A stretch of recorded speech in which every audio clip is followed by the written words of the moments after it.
Hello, everybody, and welcome to our first ever podcast. We're today doing the Speed and Shoot podcast with our first show, Round the Outside, covering the latest Formula One news, reactions, and race coverage as well. So today, with the F1 season coming up, we thought we'd talk a bit about our thoughts with pre-season things such as new liveries, driver ratings, and our thoughts on the calendar as well. So, my name's Adham, and joining me on the podcast is Ekin. And let's go straight into this. So what have we got planned first? Right, so first we're going to be covering the livery ratings now that they've all been released. Right. So without further ado, let's get on to it. So first team, we're starting with the Constructors' Championship from last season. Yeah. Which was Red Bull. So livery ratings for Red Bull.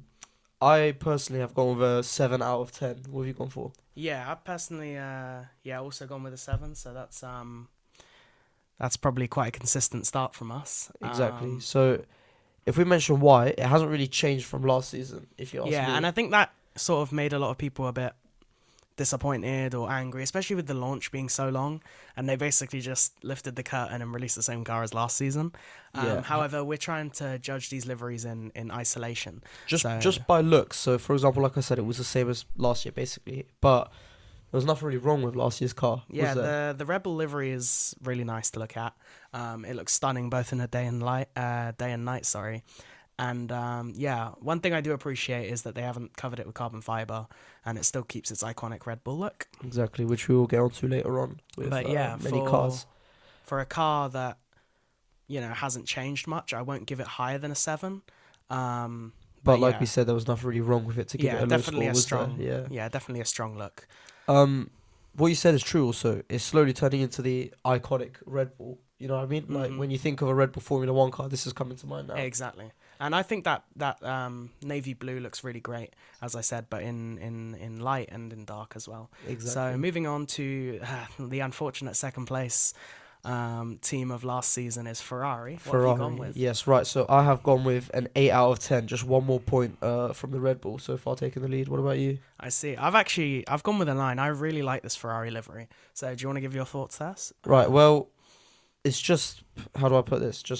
I know it doesn't really look like much, just red, just red. But red, when you think of a Ferrari, let's be real, red comes to mind. Yeah, that classic red as well. It's a classic red colour, isn't it? Like, just by looking at it, it's not like the Alfa Romeo red, for example, or like the red on the Haas, or like the red of the Bull on the Red Bull. It's its own, like, when you look at it, you could say Ferrari red. Yeah, you know what I mean? I think that's something that's quite positive. Last season, the red was a bit, I want to say, darker, and depending on which track or which race, I felt like that red was quite inconsistent in its colour.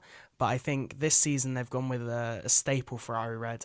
And I also like the increase in black on the car as well as obviously that rear wing that has Ferrari in classic sort of fashion. Yeah. I think looks really great as well. Yeah, another thing with the black, I like how they've, like, we'll get onto this more with some of the cars coming up, but I like how the added black on this car looks really good. Like, it's fitted, it fits in well, it looks like it's meant to be there. Yeah. It doesn't look abnormal in any way. Yeah, I mean, I definitely like it on the rear fin. Exactly. The one nitpick that I have, which is why I haven't actually given it a perfect livery, is, like I said, I like the black on the rear fin, I like it on the halo, but I'm not a big fan of, like, the cutout where the Saver sponsorship is on the side pod. Right. I think that could have been done better. However, apart from that, I think that's the only real negative thing I have to say about it. It's Ferrari, it's classic, it looks great, and it's a 9 out of 10 for me. Yeah, nice. I mean, the reason I didn't give it any higher is I thought there's nothing, other than it looking really nice, there's nothing really, like, how do I say this? Nothing really to make it a 10, you get what I mean? Like, it looks it looks quite, like, plain, but it's just really nice. Like, it's a Ferrari red, like I said. Mm-hmm. No one else really, if they put that colour on it, would suit it, I don't think, like the Ferrari does. Exactly. Especially with the Ferrari logos. But moving on, right, so third in the Constructors last year. And looking to make a comeback this year is Mercedes. Exactly. What have you gone for? Right, Mercedes, I have gone for a 10 out of 10. First with no 10. regrets. Yeah, what about you? I've also gone a 10. Exactly. I really love the Mercedes in black. I think it looks so much better. It's beautiful, right? So, I mean, yeah, like I said, it's just really nice. I really like the Petronas, like, blue strip they've put there as well. Well, it's more like a green, but yeah. All right, okay, yeah, more like a green, fair enough. I just love it, especially from the silver last season, and I mean, all Mercedes fans were hoping for it to be black. Yeah, I this think pretty season. much Literally everyone wanted a black was. car. There is one thing I wanted to say about it though. Go on. The Ineos red, it isn't on the entire sort of engine cover. No. It's just sort of a ring, and I actually prefer that quite a lot. It's also on the back of the spoiler. Oh yeah, as well. The Yeah. Ineos red. What do A you lot of think people that? don't. A lot of people have a problem with it. I personally don't think it's too intrusive, if that makes sense. I mean, sure, would it look better if it was black? Probably. Yeah, but I mean, okay, it's been sort of just tucked away with no other part of the car. It's like isolated. It, yeah. doesn't. It, I don't know what to say about it. However, if they were to put it on this side of the car, I really think it would have, like on the front side of the spoiler where the Patronus is. I really think it would have looked weird, just a red spoiler Yeah, on a but I all think black just on the rear wing, on the back of the rear wing, I think it's okay. car. Yeah, exactly. What else? I would say that although I think this Mercedes is absolutely gorgeous, I think it can sort of represent a bit of a danger moving forward with the colour black. I personally am in the camp that if you want your car to be black, you should paint it black, because obviously carbon fibre is lighter and they're using it for weight saving essentially. And I think that can be quite dangerous moving forward because other teams, and we'll get onto that later, have sort of overdone it a little bit.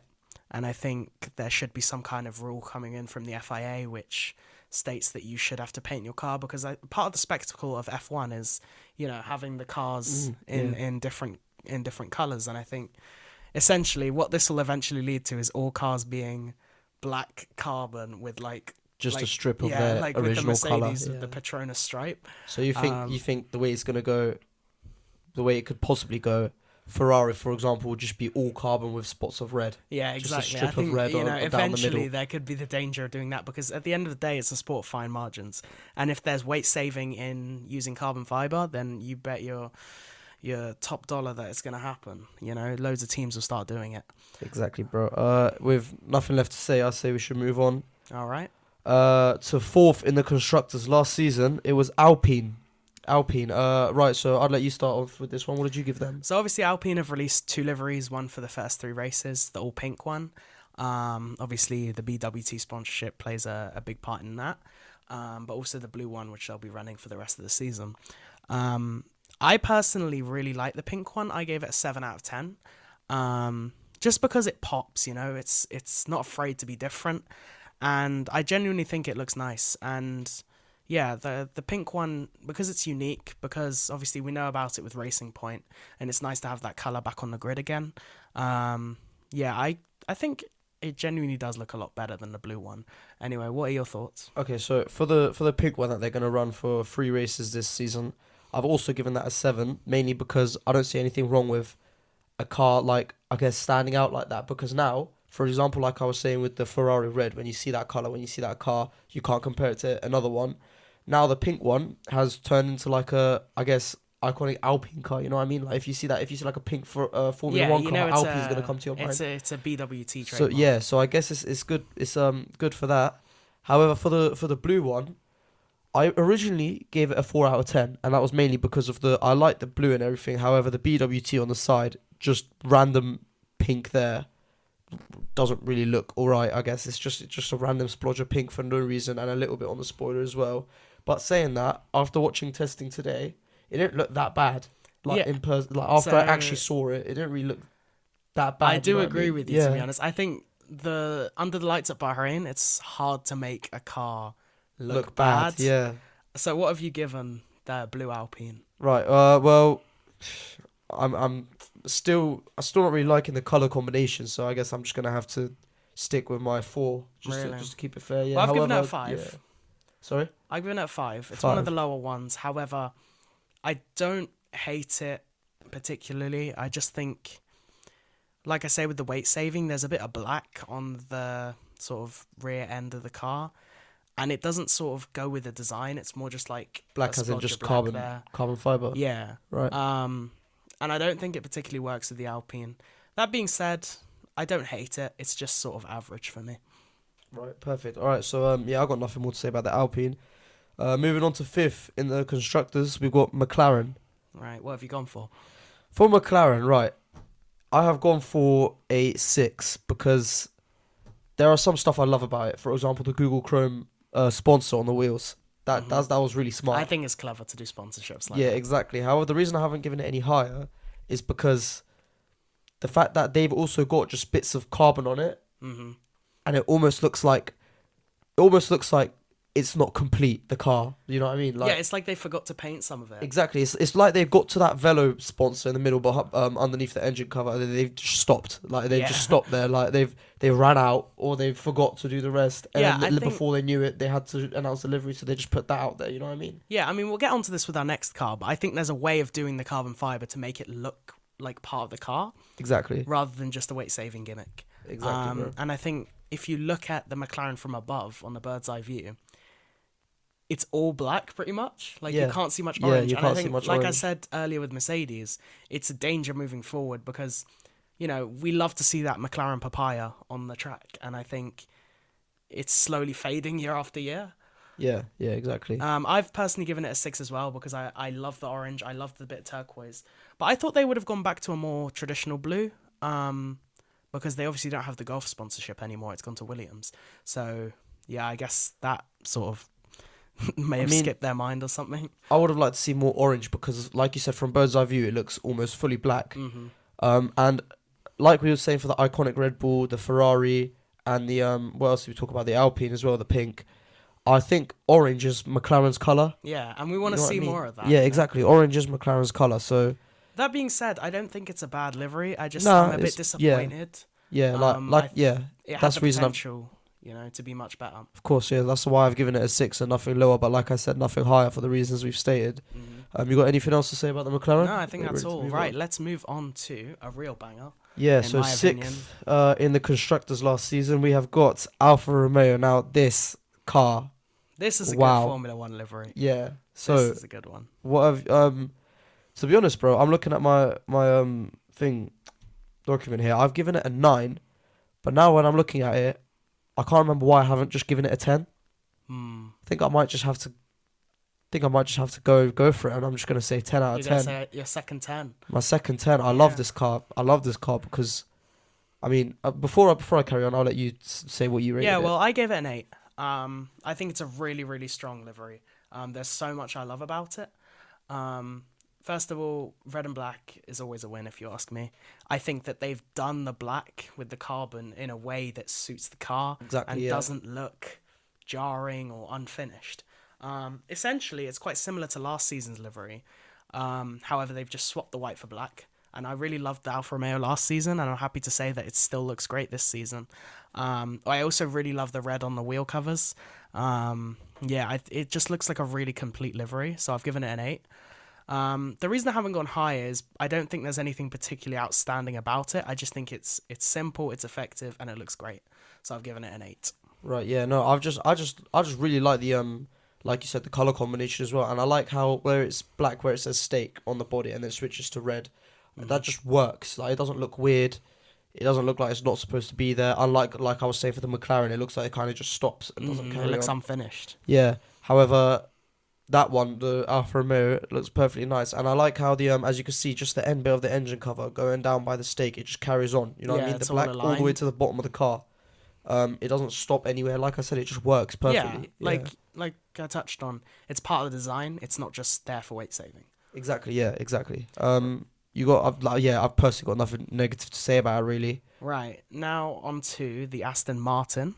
Aston Martin, they were 7th in the constructors last season. Aston Martin, all right, you could go first. What have you given this one? Well, I'm a real sucker for this Aston Martin green, and I've given it a 10 out of 10 because to not give it a 10, I have to find a fault with it. Exactly. And I can't find a fault with this Aston Martin. I mean, it's the green, especially after watching it on track today for Bahrain testing. It's stunning. It's absolutely gorgeous. Exactly. Like, And yeah, I've also gone for a 10. Like you said, after watching, I mean, I can't really say anything wrong about it. It hasn't really changed from looks from last season. yeah, it looks the same. However, there was nothing wrong with the this looks is the last definition season. of if it there was, ain't broke, don't fix it. yeah, there was because- nothing wrong last season. Like you said today, under the lights in Bahrain, watching the testing, it just looked unreal. It looks absolutely gorgeous. Just looked I think amazing. it has the perfect.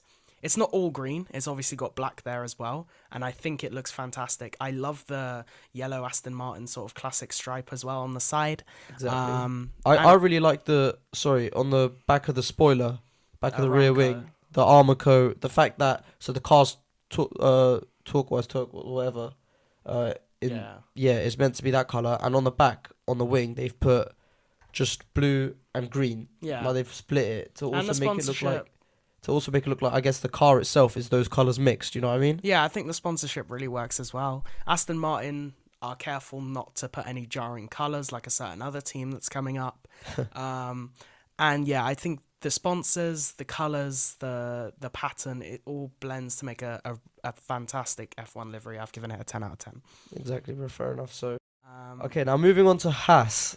Haas, I have gone for a 4 out of 10. What have you gone for? I've gone for a 7. I think it's a decent livery. I wouldn't say it's got too much wrong with it. Obviously, it was the first livery to be announced, and you get a bit of preseason excitement from that. And I thought it looked stunning when it was first released, but then, the other liveries have released, and there's a bit more black on them, and it's less unique for Haas now. So I've gone for a 7 because I think obviously Haas, the white and red is their colours. I think the sponsorship with MoneyGram works really well. Could there have been less black on the car? I think so. I think it could have been integrated better.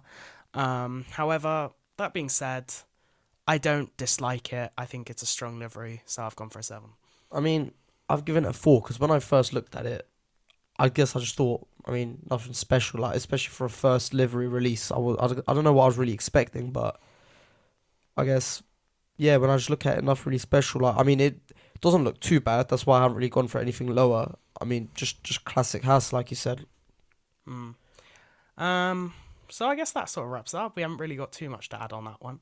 Exactly, yeah. So Haas let's was a move quick on one. to, well, I'm going to say it right now, my least favourite livery of 2023, and it's AlphaTauri. So do you want to start off with your rating? AlphaTauri, okay. I'm going to go for a 4 out of 10 on that one as well. Do you want to get into it or should I start? I feel passionately angry about this one, and I've gone for a 3 out of 10. And I'll tell you why. AlphaTauri, since they've come into sort of the sport after being rebranded as AlphaTauri from Toro Rosso, their navy blue and white has worked so well. It's been uninterrupted. It's been their colours, all right? And I think it has looked fantastic. Now, I get it. Sponsorships want their colours, their logos to be on the car. However, the way Orlen has done it, I think, or they've done it with Orlen, it looks bizarre to me. It's so jarring to look at. The red does not even begin. Yeah, no, It the does red just not doesn't go look like with it the- works. Like I was saying about the Alfa Romeo, it looks like it's meant to be there. It looks like it belongs. You know what I mean? Mhm. And like the rear wing of the Aston Martin, the Armco sponsor. For example, why is the halo red? You know what I'm on about? Like, for example, yeah, like the AlphaTauri bit is blue bodywork. The engine cover is mainly white, and they've gone for a red halo. It just doesn't I think work. Same thing about the spoiler, for example, the rear wing. I just don't think it works. it's not integrated into the livery at all. It's like they've stuck stickers on it. And I genuinely think that, there are F1 teams like Ferrari where they won't let a sponsorship overpower the car. And I get it. AlphaTauri are not an iconic F1 team. Perhaps they're less afraid to do something like this. But I just think there's so much better ways of integrating sponsorships than this, and they've executed it really poorly. So that's why it's my lowest livery rating. Yeah, no, I just don't think the color combinations really work, especially mainly the red. If I'm honest with you, with nothing left to say on the AlphaTauri, we're moving on to the last in the Constructors' Championship last season, Williams. Now, even though they were last in the Constructors, when it comes to the look of the livery, I really like this season's I livery. wouldn't put it anywhere near last. No, I really like it as well. Nowhere near last. So Williams, I've gone for an 8 out of 10 on this car. Yeah, What have you same. gone for? I've gone for an 8 as well. We agree. Yeah, so the blue, I'm going to say is a really nice blue. Like, just the main colour itself looks really good. Yeah, I would say Williams have had a bit of an inconsistency in their sort of shades of blue over the last few years, and I think it seems like they've finally settled on one, and I think they've made a good choice. Yeah, and what's really giving it high points, I'm going to be honest with you, and I think you've done it as well, is the Duracell sponsor. Yeah, fact I that love they've- it. Yeah, the fact that they've actually turned the engine cover into a Duracell battery. I love when they integrate sponsors in clever ways.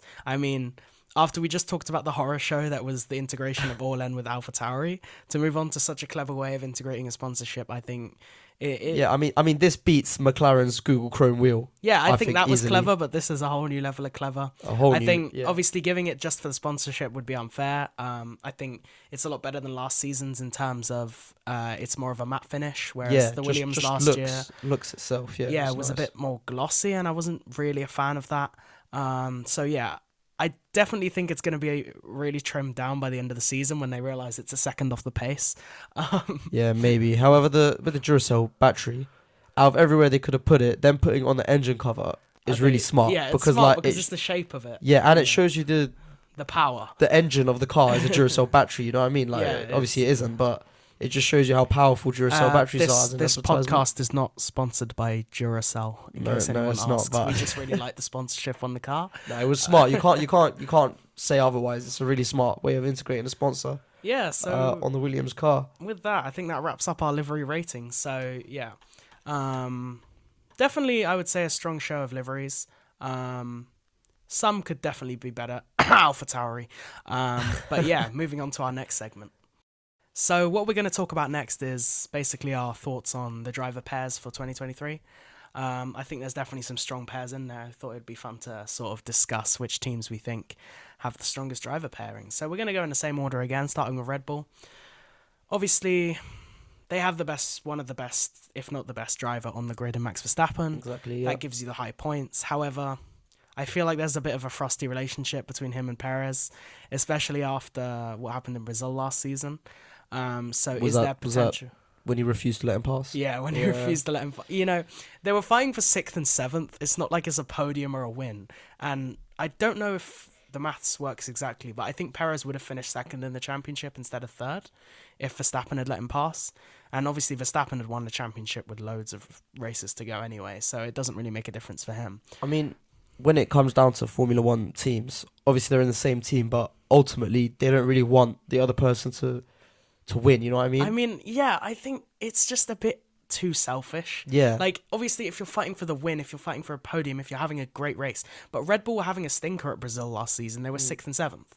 They were fighting for 6th and 7th. Like, And like you said, with Verstappen already winning the championship with multiple races to go, you would have thought that he'd just let him pass, wouldn't you? yeah, especially as I thought in the part, like, before that moment, I genuinely thought that they had a bit of a harmonious relationship. Especially because it's so clear that obviously Verstappen is the number one driver. Perez is happy to sort of play second fiddle. I wouldn't say happy, but sort of accepting of that. Obviously Verstappen is the superior driver. I just think potentially leading into next season, will Perez be as open to letting Verstappen pass in the future? Perhaps not. I mean, the team came out and said they brushed it under the carpet.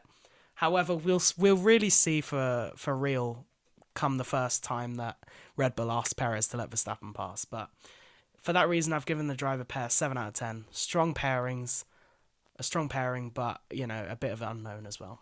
Yeah, that's good. Ready to move on to Ferrari? Yeah, let's go on to Ferrari. we've given them a 9 out of 10. Yep. I mean, obviously Leclerc is one of the most talented drivers on the grid. He has a bit of rough edges to smoothen out, but there's definitely potential for Especially World at Monaco. Championship. Yeah.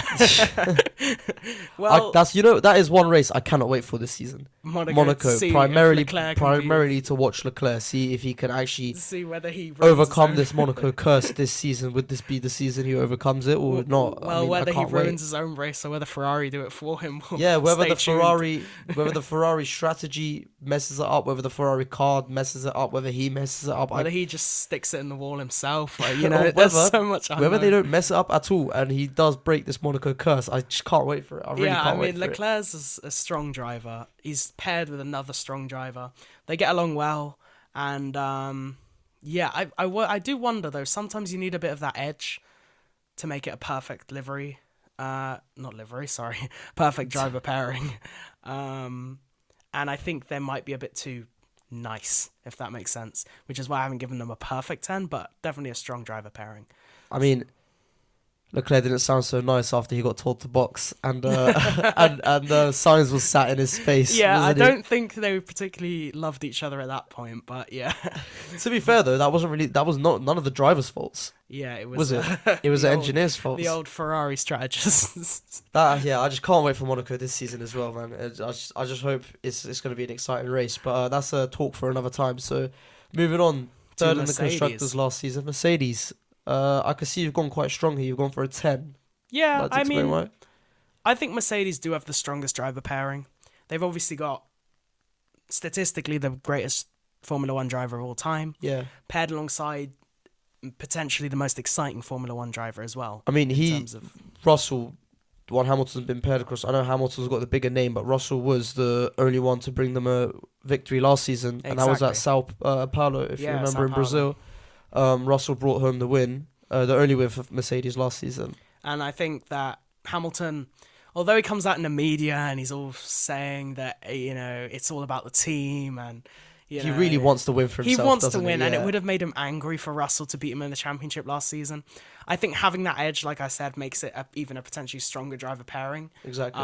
Because they've just got that drive to win, to beat each other. So that's why I've gone for a 10. Two incredible drivers, good rivalry, potential for fireworks, and I think it's a great driver pairing for Mercedes. Exactly right. So moving on now. Alpine. I see you've gone for a 6 out of 10. There's a reason for this, and Pierre Gasly we know is a talented driver. Ocon is also a talented driver, and technically they both have quite similar careers. They've both had one unexpected, win out of nowhere. Obviously, Ocon at Hungary and Gasly at Monza. They've known each other since they were 6 years old. They used to be friends. They became in a bit of a frosty relationship. They don't particularly like each other, what we thought. But now they've joined the same team and they've come out in the media and they say they're sort of getting along. And However, just, that makes you think. I mean, let's say as the I don't know, leader, if you will, of Alpine, you'd want your two drivers to say openly that they get along and they're well and they're nice.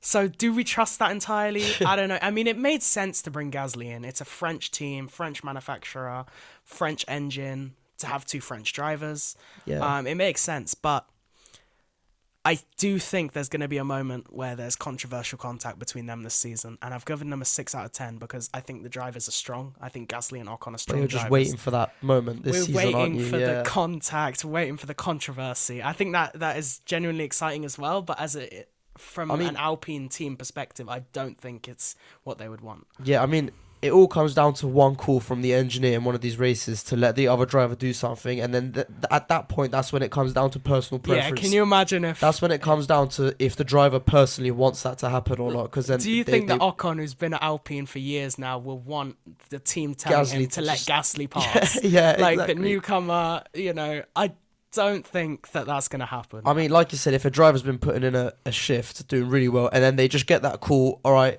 foot off the gas, let your teammate pass, they're going to think, why? Let me have this moment. And especially if it's Gasly and Ocon, so I'd like to see what would happen. Yeah, I cannot wait for that. Essentially, we could be wrong. They could have settled their differences, and this could be a perfectly fine pairing. I just don't think it's going to go like that. That's why I was giving it a 6 out of 10. Anyway, moving on to McLaren. We've given it a 7 out of 10. 7, yeah, 7. Lando Norris, obviously, it's hard to say last season whether he was severely outperforming the car or whether Daniel Ricciardo was severely underperforming in that McLaren. Ricciardo's gone off to Red Bull now, hasn't he? Yeah, as the third Ricciardo's driver. a reserve driver for Red Bull now, yeah. And he'll be looking to take that seat off Perez come 2024. But anyway, back to McLaren. So it would be interesting to see how close Piastri is to Norris, because we'll really get answers to last season as to whether it was purely Daniel Ricciardo being below par, whether it was Lando Norris's brilliance. Exactly. For example, if Lando Norris gets double Piastri's points, obviously it's not ultra surprising given that it's Piastri's rookie season, but it would say more about how great Lando Norris is. In terms of the driver pairing, I've given it a 7 because I think they're two very strong drivers. Lando Norris, obviously, one of the most exciting Formula One drivers, and Oscar Piastri, one of the best rookies in terms of their previous sort of junior formula categories. So yeah, I think there's not too much to say about it now. We'll find out. But yeah, strong driver pairing, so 7 out of 10. Anything to add? Nothing more to add. You've explained it all really well. Now moving on, Alfa Romeo. Their livery was great, but what have you given their driver pairings? I've given it a 6. Valtteri Bottas started the 2022 season absolutely on fire, and it sort of tailed off towards the end of the season to the point where you literally forgot he was on the grid sometimes. And is he going to have a fresh new start to the season, or is he going to carry on from the end of 2022? And it's sort of tough to say. Guan Yu Zhou obviously had a strong rookie season last year, but we'd be expecting him to do more this season than the odd points finish. I think he was unlucky with reliability a lot of time. I think he would either be P11 or 12 just on the cusp of points, or he would be in the points and his engine would blow up. So yeah, I definitely think that Guan Yu Zhou could have done more last season, potentially. I've given it a 6 because I don't think they're the strongest drivers on the grid necessarily, but they seem to work well together. So, we'll see. I mean, this debate can also come down to if you give two drivers, let's say if you give two drivers a great car, would they perform differently to that if you just give them like an average car on the grid, or does it come down literally to the driver, if you know what I mean? Mm-hmm. So, for example, if you give Hamilton an average car, you might expect him to still pull off some maneuvers. Yeah. Some experienced drivers. However, if you give, I don't know, pick an average driver from the grid. An average driver. Yeah, go on. I don't want to throw shots here. Albon. Right, He's a good driver, but, Yeah, if you were to pick him and give him, I don't know, a Red Bull, Ferrari, or a Mercedes, then it comes down to, is it the driver or is it the car, you know what I mean? Yeah, I mean, when Albon was at Red Bull, it wasn't exactly the smoothest ride for him. So, sometimes it comes down to the driver suiting the car or vice versa. Exactly. So anyway, on to Aston Martin. I think it's a semi-strong livery again, driver pairing. It's a very strong livery. It's a semi-strong... It's a very strong livery, driver pairing. I think obviously Lance Stroll, he will be there till the end of time as long as his father is owning the team. I don't think he's as poor as people say he is. He's definitely got some strong attributes. I think he's getting more hate just because obviously his dad just brought him in there to be. I think if honest, he wasn't, if that wasn't the case, he wouldn't be as the main disliked driver, as he is. I think Fernando Alonso will be an upgrade on Sebastian Vettel. Unpopular opinion, but I think it's true. Obviously, Sebastian Vettel was perhaps tailing off at the end of his career. He had a strong end to the season. Don't get me wrong, but I think Fernando Alonso still has the hunger, even at his age, to bring that Aston Martin to the front end of the pack. I'm not talking about beating Ferrari, Mercedes, and Red Bull. I'm talking about solidifying that midfield, and I think Alonso's the best driver to do that. So that's why I've given them a 7 out of 10. I think it's a good driver pairing. Potentially, we'll see how Lance Stroll is, but I think he has room to improve this season. I'm going to miss Vettel, you know that. Gonna miss Seb. Yeah, it's weird not seeing. It's weird him not seeing his name on the grid. Like yeah. where's VET on the leaderboard? It wasn't there. I mean, with nothing more to add on that, I'm assuming you got nothing more to add. We're moving on now. Haas 6. I've given them. Yeah, another mid-table point. Yeah, I mean, I think there's no excitement in that driver pairing. It's Magnussen, he's experienced. It's Hülkenberg, he's experienced. Is there an incredible driver there? No. Is it a solid driver pairing that can get you points? Kevin Magnussen, if you remember, he got P1 in qualifying for the Sao Paulo Grand Prix last season. That was incredible. That was crazy. It wasn't even with a dodgy sort of... Everyone had a lap in the wet, and he went out first. I mean, he did the best lap. Further on in this podcast, we're going to be giving qualifying predictions, for example, for Bahrain coming up. However, I can't imagine you would have given Kevin Magnussen a P1 qualifier for Sao Paulo last year, would you? Yeah, I mean, with the rain, it's always a bit of a unknown. Yeah, you're right, yeah. I mean, what comes to mind is Alonso at Canada, getting a front row. That was obviously incredible from him. I think Magnussen and Hülkenberg will be an experienced, solid driver pair for Haas, but the reason I've given it a sort of average rating is because I don't see any miracles coming this season. Yeah. On to AlphaTauri. AlphaTauri, right. I see here for AlphaTauri you've given it a A 5. Yeah, Well, nothing special, but nothing too bad. An so- awful livery, an average driver pairing. Yuki Tsunoda has a lot of proof. You're not really having high hopes for AlphaTauri I'm this not season, are digging the you? No. AlphaTauri this season. I think Yuki Tsunoda has a lot to prove this season.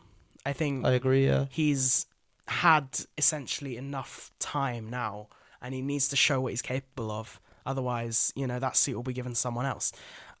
He should step up as the leader this year, given that De Vries is obviously his rookie season. I agree with that too, yeah. I think if De Vries outperforms Tsunoda, it's the end for Yuki in Formula One, which is a shame because I genuinely think there's talent there.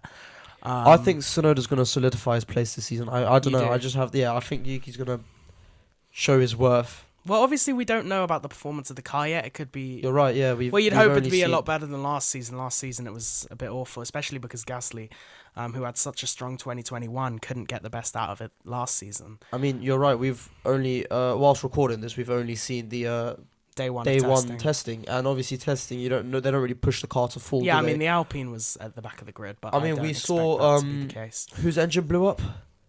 Who was that? It's gone out of my mind. I don't think anyone's engine blew up. I think it was more of like a failure. And Verstappen's obviously brakes. Right, yeah, I missed that. I started watching it a bit late, so I heard engine blew up. So I got quite worried. No, I don't. AlphaTauri, yeah, we'll see what they've got this season. I just don't think the driver pairing is particularly strong. We did see the Aston Martin. We did see Alonso lock up quite a lot, didn't we? Yeah, that was quite strange. a lot. Yeah, I mean, I don't know whether that's him just getting used to the new team. Yeah. I don't know whether that's the driver braking too aggressively, or maybe he's causing just it to not lock used to up, it. or- I mean, maybe he's just setting up different brake biases in the steering wheel. We don't know what he was Yeah, doing. fortunately though, he is going to be able to race it quite a bit before the races start, so he's going to be able to drive around quite a lot. So he's got time to get because used to we've that. got a lot of new drivers in new teams this season, so it will definitely be interesting to see how they adapt. But anyway, Are you predicting any shocks for this season, like any new drivers or drivers who weren't great last season bossing it this season, or I maybe for think some selective races? I think my biggest shock would be potentially Guan Yu Zhou outperforming Bottas. Obviously, Bottas has a wealth of experience. He's obviously ex-Mercedes driver. I mean, Bottas's name is when you pick an F1 team, there's, like you said, a main driver. Yeah, and a I mean, secondary Bottas driver, is the yeah. main driver for Alfa Romeo, but I think Guan Yu Zhou will really build on what he did last season. That's sort of my out there prediction. I think he'll outscore Valtteri Bottas in the standings. Great. I can't wait for this season to take off. But before the season takes off, we need to talk about Williams, the driver pair for Williams, the last team. What have you given them? I think Alex Albon really feels at home at Williams. Obviously, there was so much pressure at Red Bull. I think that year out sort of did him a favour. And I feel like he's really controlling that team now, and he has a strong hand. Obviously, Logan Sargent is a rookie. Not the most exciting in the junior formulas, but definitely has talent and has the potential to be good. However, I don't think he's going to really outperform Albon at all. I've given it a 6 out of 10 for that reason. I don't think it's competitive enough to be a stronger driver pairing. I mean, like you said, Albon, feeling comfortable at Williams and leading Williams. I mean, if you take a driver from Red Bull and put them in Williams, they would be, They would feel a bit more comfortable. They would also expect to be the leader in that pair, which he is. I mean, you look at George Russell's time at Williams, for example. It wasn't even close. He was obviously the better driver there. Mercedes snatched him.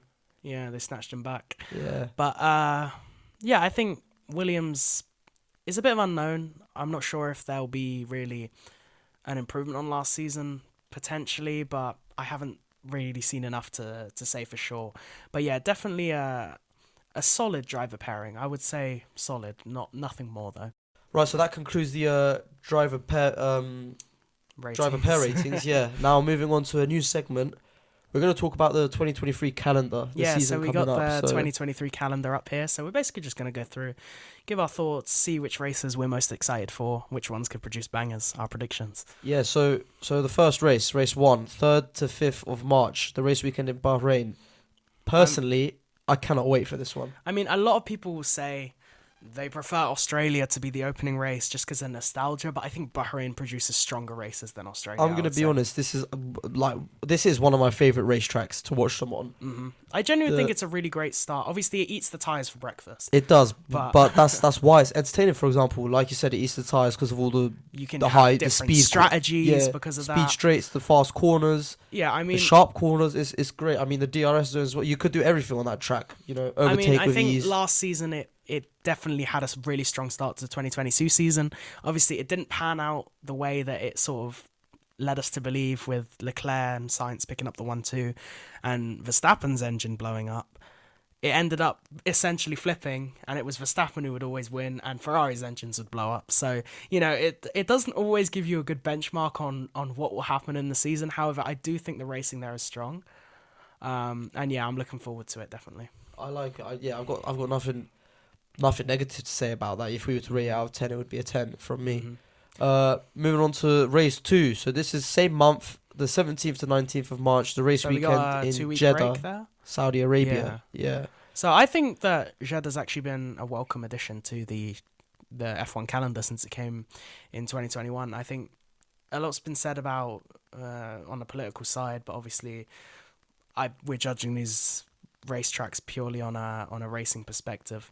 And I think in terms of excitement, I think Jeddah produces bangers. I think 2021 was a banger, 2022 was a banger.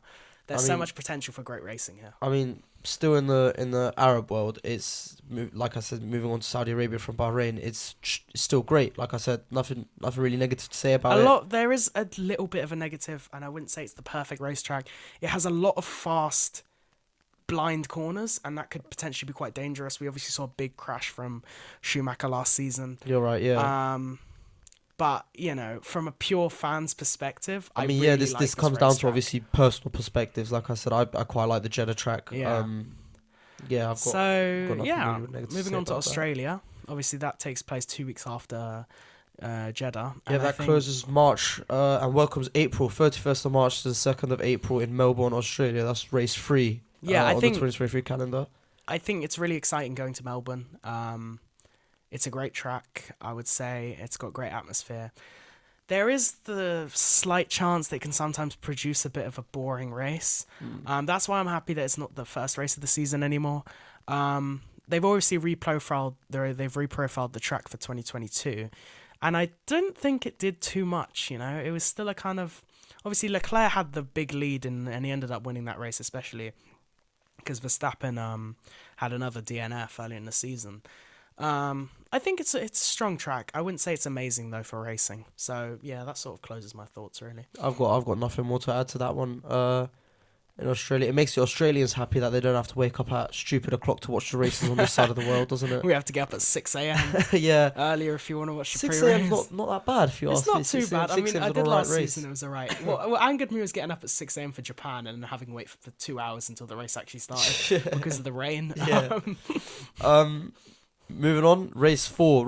This few weeks later Yeah, obviously because to the end Chinese April 28th to 30th, Azerbaijan Baku circuit. Now, Yeah, there's obviously a bit of a break between Australia and this one because the Chinese Grand Prix was cancelled. yeah, But yeah, what are your thoughts on Now- Baku?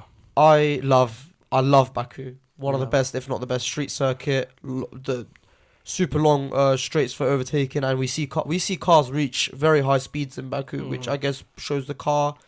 I think shows it if the really driver tests can the limits of handle the car. You've got the long straights, you've got the wide areas, you've got the really narrow turn 10, for example. Turn 8, in the castle section. Yeah. I think there's so much potential for this race to produce, and it has in previous years produced really great spectacles. It's my favourite street circuit, and yeah, definitely one of my favourite tracks on the calendar. So yeah, really excited. Yeah, like I said, one of the best street circuits. Nothing more to add to that. Baku always brings fireworks, and I can't wait for this season. And now moving on to race 5, beginning of May, 5th to 7th of May, the race weekend in Miami, the Miami circuit. Now, it's not the last circuit, and in my personal opinion, not the most exciting circuit in America this season, not the one we're most looking forward to. Which Yeah, we'll get I mean, onto. obviously, there's 3 races in the US this year. This is the first one. Yeah. It debuted last season. I think people are giving it a lot of hard time, mostly because they're not happy that there's 3 races in the US. I don't think it's a bad circuit. Yeah. I just think Sector 3 kills it a little bit. It's got a really slow section going onto the straight, and that means it doesn't give you that momentum you need for the overtakes. Right, yeah. Especially because of the air, the dirty air effect. So, yeah, I do think there should be an improvement to the track. However, I don't think it's a particularly bad circuit either. So yeah, a standard circuit for me. I'd give it a 6 out of 10 maybe. Anyway, moving on to Imola, or the Emilia-Romagna Grand Prix. Yes, the 6th race, 19th to 21st of May, that weekend in May there. Not too, big of a break from Miami. Right, this circuit, obviously when it comes to circuits like this, we want to see Ferrari do well. It's their home, Yeah. their home closest circuit. to their home base in Italy. Exactly, yeah. I mean, it's this one, I quite like this circuit. Really? To be honest with you, yeah. I like that there's a lot of gravel traps because Yeah. any off-circuit moments can be quite detrimental to your race. However, I'm not the biggest fan of Imola. Like, I know it's unpopular, but I think it's not that great for racing. Like, you don't see that many overtakes, and I think it can be a bit boring. I mean, you think back to last season when Hamilton was stuck at the back and he couldn't get past Gasly the whole race because there's just not room to overtake. And I Yeah. think it doesn't really make sense for it to be the sprint weekend as well, especially for a short race like that, where I'd personally remove it from the calendar if I was operating things. But I understand why it's there. Obviously, spectacle of the Italian Grand Prix, the Tifosi. So yeah, it's okay. I would give it a 4 Yeah, out now of 10. I was going to get to that. With races being removed, are you happy the French Grand Prix has been removed from this season here now? I would have been, because I think the French Grand Prix has been Quite boring, don't you quite think? boring. Yeah.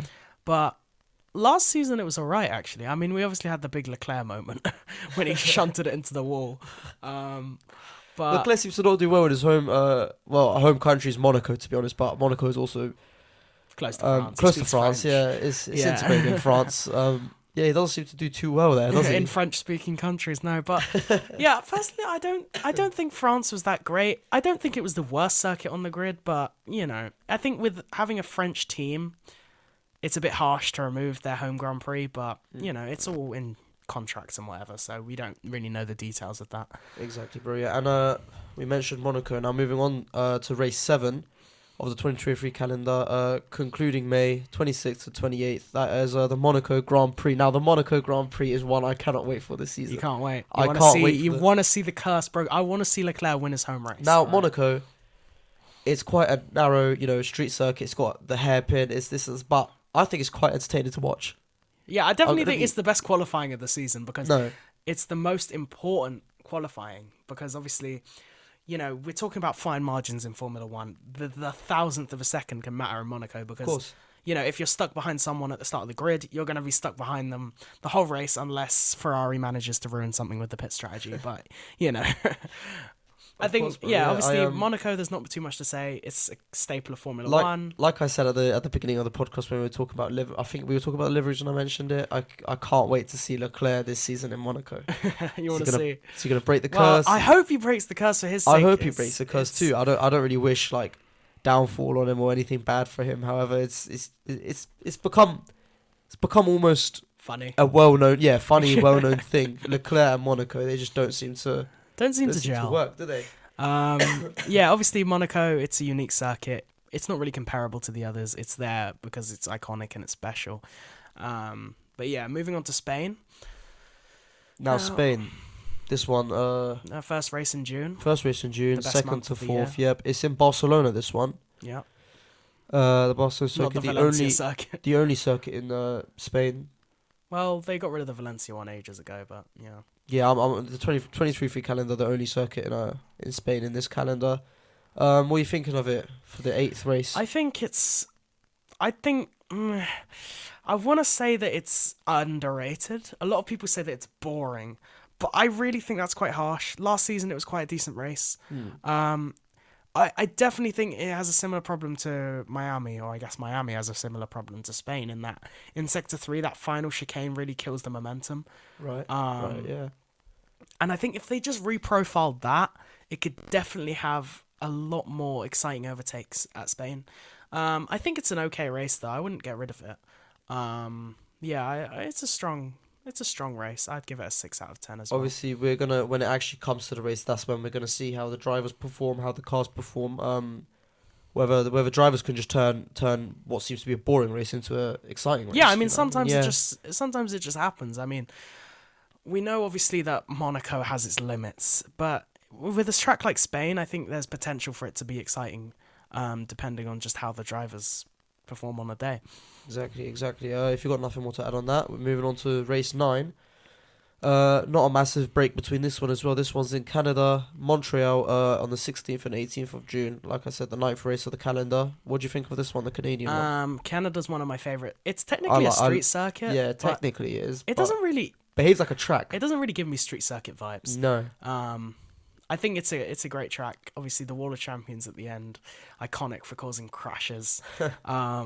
But yeah, I definitely think Canada's a fun circuit, especially with potential of rain and mixed up qualifying. I think They've also got a very long straight as well, don't they? Mhm. For Yeah, for the back overtaking. straight. I think it's got great overtaking, great crowd, great track, and yeah, definitely a staple of the calendar. I really like it. Exactly, that's one I can't wait for as well. Now, moving on to the 10th race in the 2023 calendar, we have got Austria, the Spielberg circuit, to end June, on the 30th of June to the 2nd of July. Mm-hmm. This race here is taking place. What do you think of that one? Obviously, I think it is the shortest race on the calendar. I think it's obviously an interesting track. We see a lot of varied performance though, because for example, Red Bull dominated most of the season last year, but looked really poor. Like Leclerc got an overtake on Verstappen 3 times after pitting, and then overtaking him again, and then again, and then again. Yeah, it's a sprint weekend as well. I think it suits it because overtaking is not too difficult around there. Yeah, nothing really special about it, but nothing bad either. It's a strong calendar. It's a strong race on the calendar. So yeah, moving on to Silverstone. Silverstone, yeah. 11th race, 7th to 9th of July, which really isn't a long way, is it, from Austria? We go straight from just 1 week. Spielberg to Silverstone. Whenever we race at Silverstone, I always want to see, Russell, Norris, Hamilton. I always want to see them do great, especially Hamilton. Please the home crowd. Yeah, I don't know. I think Hamilton and Silverstone have almost become a pair. Special connection. Yeah. Yeah, obviously the home race for the British drivers. Not just that, but it's also a really exciting track. We all love Silverstone. The racing at it is fantastic. Yeah, nothing really bad. All the obvious things. It's a great race. No chance in hell it's getting removed from the calendar because it's brilliant. I think Silverstone as well is quite like iconic now. Definitely. I mean Silverstone race circuit obviously is iconic anyway. There's been it's been there for a while. But in Formula One, definitely. Formula One, yeah. Obviously Formula One is iconic. I don't think they'll remove I'd say it. it's the home of Formula One. Yeah, personally.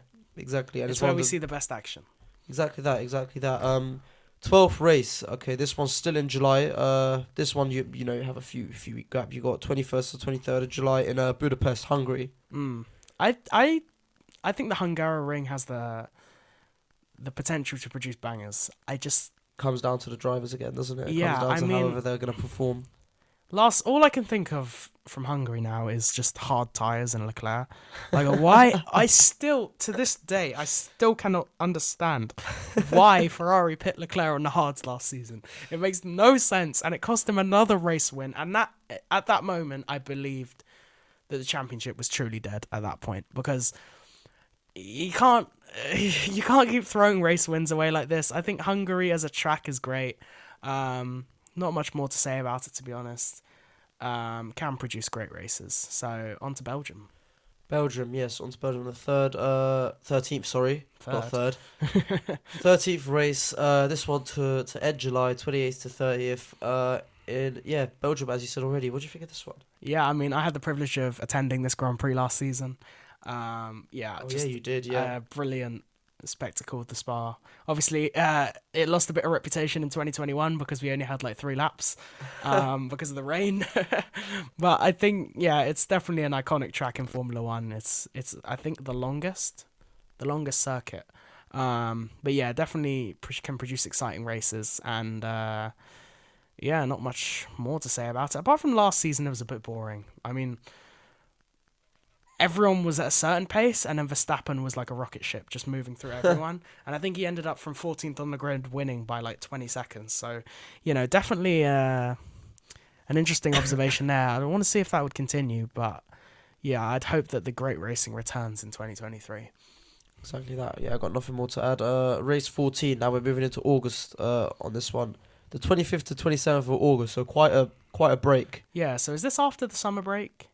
Is the summer break after Spa? I believe it is. There's a 3-week gap, I think. Yeah, in Netherlands now. This is in Zandvoort.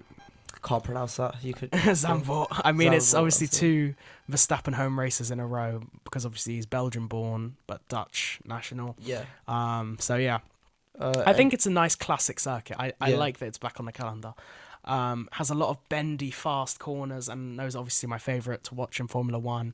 And I think the banking at the end is also quite unique in that it's obviously going around a bend. So yeah, I think that's a great setup for overtaking as well. So yeah, I think it was a strong race last year, and I'm looking forward to the same. Nice now. Moving on, race 15. Now this one welcomes us to September. The weekend is from the 1st to the 3rd of September in Italy. Now this is the Monza. Monza, it's a 10 out of 10. Move on.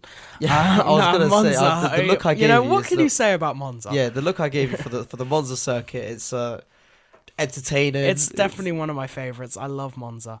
The fans make it special.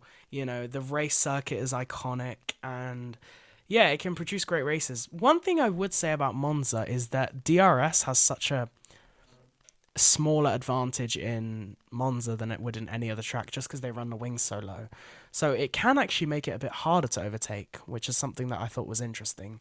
But yeah, that's just sort of an observation, rather than me thinking that the race is boring, because it wasn't boring last season, and I don't think it will be boring. That's why I think it's just such an iconic track, and yeah, should stay for many, many, many years to come. Yeah, now another one of the races I can't wait for this season. Mm.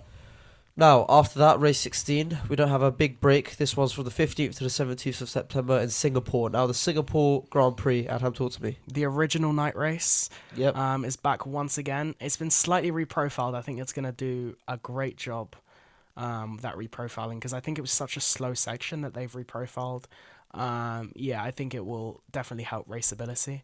Yeah, Singapore, I think it's slightly tricky to overtake at, but yeah, I think it's definitely belongs on the calendar. It's an exciting night race, and it's such a physical test for the drivers with obviously Yeah. the high humidity, and yeah, I think it's definitely an interesting proposition. Yeah, I like races where drivers get put to the test. Really, Mhm. like whether it's not the track, whether it's the atmosphere, whether it's the environment. Yeah, and like- you really get to separate the men from the boys. Of course, you get to see how it performs. Another race that obviously when the time comes for it, our predictions for qualifying is going to be quite interesting for that Yeah, one. I mean, just to see obviously, Perez is a bit of a street circuit specialist. He was able to win the Singapore Grand Prix last season, while Verstappen and Hamilton were kind of at the back. Yeah, I They mean didn't there really are have strong there are performances. drivers who obviously prefer track and circuit. Yeah, Track and street Yeah, circuits. You know I what I mean? think Perez is definitely one of those. But moving from a street circuit to one of the most Yes. iconic race circuits. One of the most iconic, the in 17th Suzuka. race, Suzuka in Japan. This one's to conclude September 22nd to 24th. Now,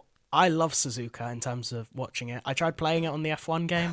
I'm awful at it, probably because this one actually requires the most skill, apart from Monaco maybe. But yeah, Suzuka is definitely an exciting spectacle. It's just a classic racetrack, fast-flowing corners, brilliant raceability, and yeah, just a really exciting race. Even last season when we only had like a shorter Japanese Grand Prix because of the rain, even in that shorter period, we had great racing, some of the best course. racing. So yeah, Suzuka, definitely a great track, and I'm happy to see it on the calendar. Of course, yeah. And now, with nothing more from me to add. The 18th race, this one, the 6th to 8th of October. We're moving to Qatar for this So, one. Yeah, the Qatar Grand Prix was obviously on the calendar in 2021. Then it was removed last season because they were busy with the World Cup, I guess. I mean, what an event as well. The yeah, World I Cup in mean, Qatar, unreal. yeah, definitely a really great World Cup. And if they can translate that to Formula One, I mean, the race in Qatar in 2021 was a bit meh. I mean, the racing isn't amazing, but obviously we've just got one race to judge it off, so it wouldn't be fair to write it off. So yeah, I'd definitely be interested to see whether that trend continues or whether we get a banger in 2023. But yeah, definitely one of the unknowns. Exactly. Can't wait for that one either. Now, 19th race. Now, we're back in the USA for this one. 20th to 22nd of October. This one's in Austin. Now, like I said, it's still not the last one. And not the most exciting one, not the one I'm looking forward to most in the USA. But talk to me, Adham, about this one in Austin. What do you think of this one? Yeah, out of it in Miami last season, I definitely think that Austin produces, just from a track layout, actually from all three. I think that Austin is the strongest in terms of racing. I think it has a very fast sort of swinging section, like you get at Silverstone in Sector 2. It's quite similar in that sense. And yeah, I think it's definitely an underrated race. I think it produces a decent spectacle. But obviously, it's obviously not the US Grand Prix that everyone's talking about for this season. But yeah, definitely a strong race for sure. Yeah, we're going to move on to that one. But before we do, we move on to the 20th race. Now, we just moved south from Austin into Mexico. This one's in Mexico City. 27th to 29th of October. Not a big wait at all. No, from the next race week. in Austin. What do you think of the Mexican Grand Prix? I really like the Mexican Yeah, Grand Prix in terms same. of the layout, in terms of the fans. Obviously, it's Perez's home race. He gets a lot of support there. Yeah. I do think last season it was such a snoozer though. It was so boring. It was definitely the race I enjoyed the least. There was nothing the entire race. I was asleep by lap 30 or whatever. Yeah, I just don't understand why it was so boring. I think Ferrari being so far off the pace was part of the reason. It just meant that Red Bull kind of had an easy way forward. But yeah, because it's so high altitude, it definitely messes with the aerodynamics a bit. Yeah. But yeah, that's not to say I would get rid of it. I definitely think it's got a strong I'd place keep on it, yeah. Like the I said, Formula I One think it also calendar. it's gonna come down to the drivers again. I mean, this season are they gonna perform better than last season? Or I mean, what's gonna last season happen? was so boring. It would be hard to make it worse than last season. But yeah, I contrary to that though, I genuinely like the Mexican Grand Prix, and I am happy to see it remain on the calendar. So moving on to Brazil. Moving on, yeah, the first race in South America, the only race in South America, if I'm not mistaken. Yep. From this grid, the 21st race, 3rd to 5th November in Sao Paulo. Now, I personally love this track. I think it's one of the best. I love this track, especially. I mean, last season Russell brought it home for Mercedes. Mercedes early win. Yeah, one of the most exciting races of last season. Yeah, I love this one. I mean, Russell to go from what did he do in qualifiers? Didn't he like spin out? Yeah, he spun out in quali. He spun out in qualifiers. Got decent position, overtook Verstappen in the sprint, and dominated the Grand Prix. Yeah, he won. Yeah, but he dominated the Grand Prix. Yeah, not to mention, not just Russell's incredible feat last season, but also the racing from all the cars. Is just great around Brazil. You've got so many fast flowing corners. It's got a great sort of set up to the straight to overtake at. Yeah, I just definitely think this is an iconic Formula One circuit and needs to remain on the calendar forever. Yeah, I love this one. There's nothing bad I could say about it. One of the other races which I can't wait for this season. Las Vegas. I definitely think it's going to be a spectacle.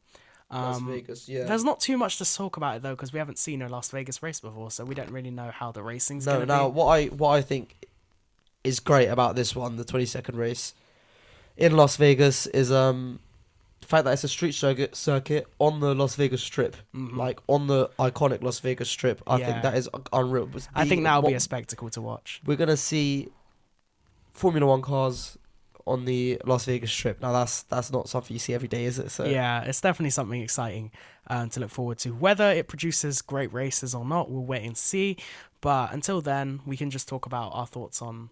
I think some people have a problem with there being 3 US races, but I personally wouldn't say I'm too annoyed by it. I mean, the US is such a big country. And I do think that all 3 races have a different vibe to them. So yeah, exactly that, bro. Exactly that. And now to conclude the 2023 calendar, the 2023 season, we have got the 23rd race. And the finale in Abu Dhabi. In Abu Dhabi, yes, the Yas Marina. End of November for this one. Mm-hmm. What do you think of this race? Yeah, I think it's the finale used to be at Brazil, and that always used to produce bangers. But obviously, since it's moved to Abu Dhabi, I mean, isn't this the longest calendar, or am I just last season was also 23 races. right? Okay, yeah. But 24 was supposed to be the number this season before the Chinese right, that's it. Grand Yeah, Prix that's got what I cancelled. read. Yeah, I mean, I think Abu Dhabi is a good circuit to finish the season at. Nothing too risky in terms of swaying the championship at the end. I know that can be a bit boring for the fans, but I mean, I say that obviously 2021 had a banger in Abu Dhabi. Banger controversy, you know. But yeah, it's a very flat circuit. There's like no elevation change. yeah. But then again, I don't have a problem with it being the finale. It's a strong circuit to end at, and yeah, it's our final thoughts on the calendar. I mean, that concludes the calendar. It's also going to conclude our podcast. We've got So I definitely had a lot of fun. Wouldn't you say so? a lot of fun, bro. Yeah, a lot of fun. And basically, that was our pre-season thoughts. We might do another one before the season gets underway. Yeah, we'll see. We'll stay on top of testing. See what happens See there. if there's anything anything exciting interesting to happens talk there. about, and give our predictions as well. But yeah, I hope you guys enjoyed listening to that. That was we'll definitely be back for the qualifying sessions. yeah, that was 100%. Round the Outside on the Speed and Shoot podcast. We hope you enjoyed, and we'll see you next time. Bye.